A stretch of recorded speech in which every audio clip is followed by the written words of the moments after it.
Ndagusuhuje ukunda gukurikirana ibiganiro bya Numa Media, ni wa mwanya tukugezaho cya kiganiro cya 5 Choice kigaruka ku byamamare bitanu muri segima runaka, bari siporo, imikino, imyidagaduro, sinema nyarwanda ndetse n'ibindi bintu byinshi biba biri hiti hano ku muhanda w'inyarugenge, aho tugarukira kuri bamwe mu bantu batanu cyangwa se ibintu bitanu biba bikunzwe kurusha ibindi. Uyu munsi rero Numa Media gutegura ikiganiro kigaruka ku bakobwa batanu beza muri sinema nyarwanda. Usibye kuba ari beza, ni bamwe mu bakitere bamwe bakina ku rwego rwo hejuru kandi bakanakina ibintu bikurura abantu benshi cyane, bituma bigarura imitima y'abantu benshi hano mu Rwanda ndetse no hanze yarwo, kuri bamwe mu bantu bakunda gukurikira sinema zabo muri rusange. Hano ni ku Numa Media, icyo usabwa nta kindi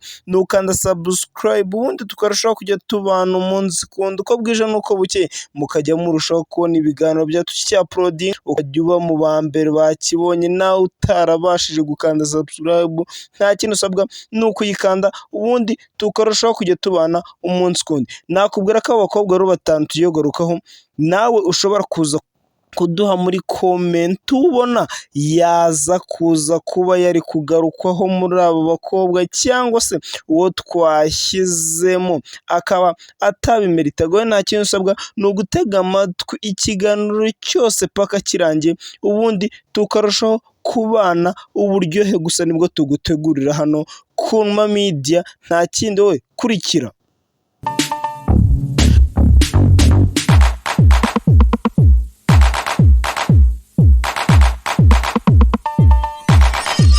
Ku mwanya wa gatanu w'abakobwa bakunzwe hano muri sinema nyarwanda, turasanga umwe mu bakobwa bica bigacika, umwe mu bantu bakundwa n'abantu benshi cyane cyane igitsina gabo. Nta wundi twamumenye muri filime y'Abamenya ndetse na City Med, ni Biju. Amazina ye nyakuri akaba ari Aline. Nta kindi kintu cyatumye agarukwaho muri uru rutonde usibye kuba ari umugore washatse umugabo, usibye ko nyuma baje kuza gutandukana. Ni umwe mu bakobwa bakunze kugarukwaho ku mbuga nkoranyambaga yuko bakunzwe cyane hano ku muhanda w'inyarugenge, hano i Kigali ndetse no mu ntara zigize u Rwanda, mbe ahantu hose bumva bavuga ikinyarwanda cyangwa se bacyumva.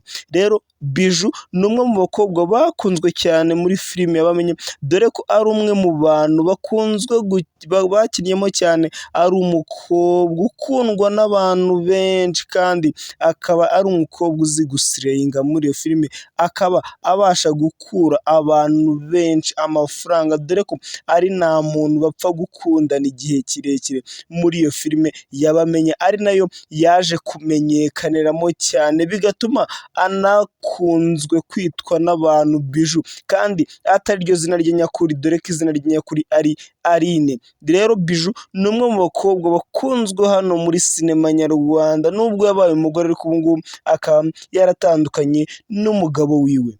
Ku mwanya wa kane w'abakobwa bakunzwe muri sinema nyarwanda, turasanga icyamamare, umuhitinzikazi.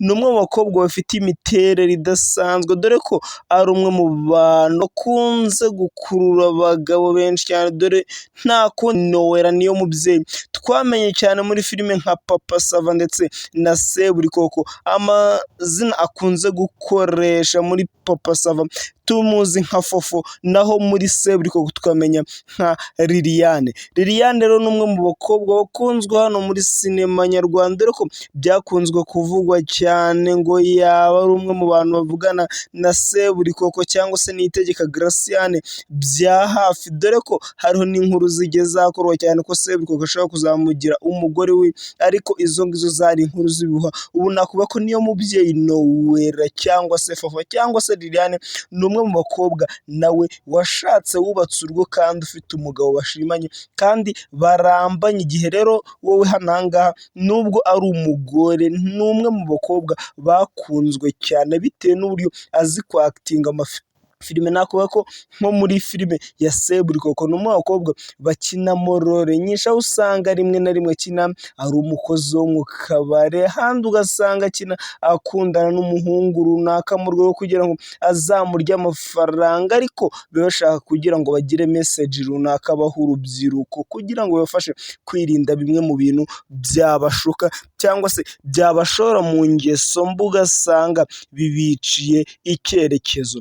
Ku mwanya wa gatatu w'abakobwa beza kandi bakunzwe hano muri sinema nyarwanda turasanga mu bakobwa bagaragara muri filime y'umuturanyi, niyo filime yakirinyemo cyane yamumenyekanishije, usibye ko muri iyo filime ari naho yaje kuza gukorera ibintu bidasanzwe cyane. Uwo mukobwa nta wundi ni Brenda, niko akina umuturanyi yitwa, dore ko nubwo ari nta zindi filime yakinnyemo, uburanga n'inama ubwiza ni ntagereranywa. Nakubwira ko no mu bakobwa bigaruriye imitima y'abantu benshi hano muri sinema nyarwanda, ku mihanda y'Inyarugenge usanga bagenda bagarukwaho cyane cyane.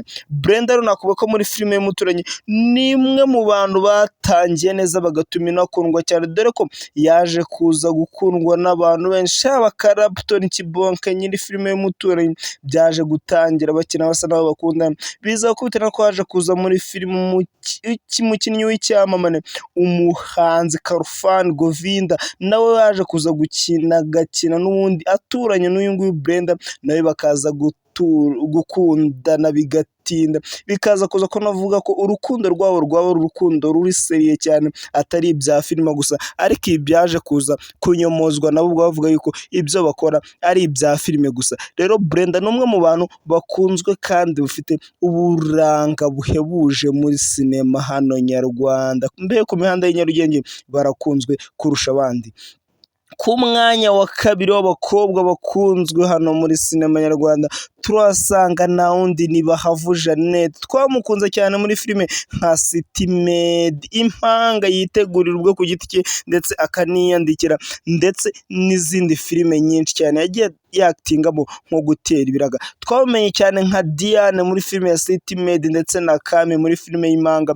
Uyu nguyu we nta yandi magambo menshi ufite yo kumuvuga usibye kuvuga ko ari umwe mu bakobwa bakunzwe n'imbaga nyamwinshi hano mu Rwanda, kandi ukina ku rwego rwo hejuru ruri international, ubona ko ibintu akina ari ibintu amerita ku rwego rwo hejuru. Rero icyo nakubwira nta kindi hananga ku Numa Media, ushobora kandi subscribe kugira ngo ujye ubasha gukurikirana ibiganiro byacu umunsi kundi, uko bwije n'uko bukeye tukigutegurira ukageza mu ba mbere bakirebye kandi neza cyane. Nawe nta kintu bigusaba usibye gukora ku magambo atukura hasi kuri subscribe. Ku mwanya wa mbere turahasanga umukobwa umuhitinzikazi, ntiyakunze kugaragara muri sinema za hano mu Rwanda mo imbere, ariko niwe munyarwanda wa mbere wakinnye filime ikaba yaca kuri Netflix, nta wundi ni Isimbi Alliance, umwe mu bakobwa bakunzwe hano mu Rwanda ku mihanda y'Inyarugenge,